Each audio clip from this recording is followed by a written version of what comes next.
facaan kun sadanuu gaafa dhiikee barsiisu wanti dhagaarra bu'e sun isheen dhagaarra buute sun maal isheenii aandiin jedhamanni amantaa keenya tokkos kan jedhaman amantaa keenya keessatti aandimtaan mana amantaa keenyaa gaafa dhiigu isheen dhagaarra buute sun maali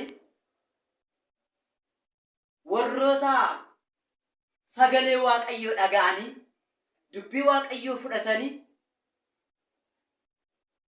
karaa dhugaa sanarra utuu jiraatanii dubbii waaqayyoo sana ituu ijatti hin gaddarin warroota biyya lafaadhaan liqinfaman addunyaa keessatti warra kufan fakkeessa.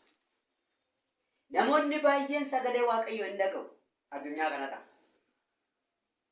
Namoota baay'eetti sagaleen waaqayyoo hin lallaba.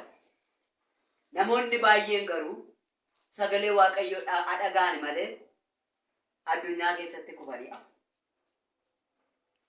Ijattiin isheen dhagaarra buutee simbirroon nyaatte sun ishee sanaadha. Inni lammaffaan sagaleen waaqayyoo lallabame dhaga'e nissaa galee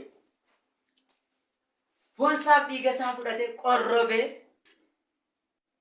addunyaa wajjiniin guddatee jireenya addunyaa immoo fudhatee wayina achi hin gorre wayina as hin gorre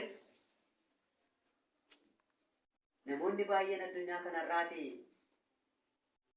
waa'een amantii waa'een qorrobuu fakkeenyaa fi biyya keenya keessatti gaafa barsiisnu naannoo keenyatti yeroo barsiisnu namni yoo qorrobe malee mootummaa waaqayyoo galuu hin danda'u jennaan namoonni mootummaa waaqayyoo eenyu dhaqee dhufee argee dhufee mootummaa waaqayyoo maal akka fakkaatu eenyu nutti himaa qeesonni sofuma haasa'uu nuun jedhan. Achii booddee murtii mataa keenyaa gaafa baaban yoo barattanii qorrobdan malee bakka waalshaan argattanii ittiin jenne ammoo. Maal goona tarii yoo dhufee barate fayyuu danda'a laa jenneet fala itti badan. Nama tokko nawwaaddu nama tokko yoo mucaa godhate kirsinnaan kaasnu jenneen seera baaban. Achii booda qeesonni bakka waalshaan dhowwachuu jalqabu.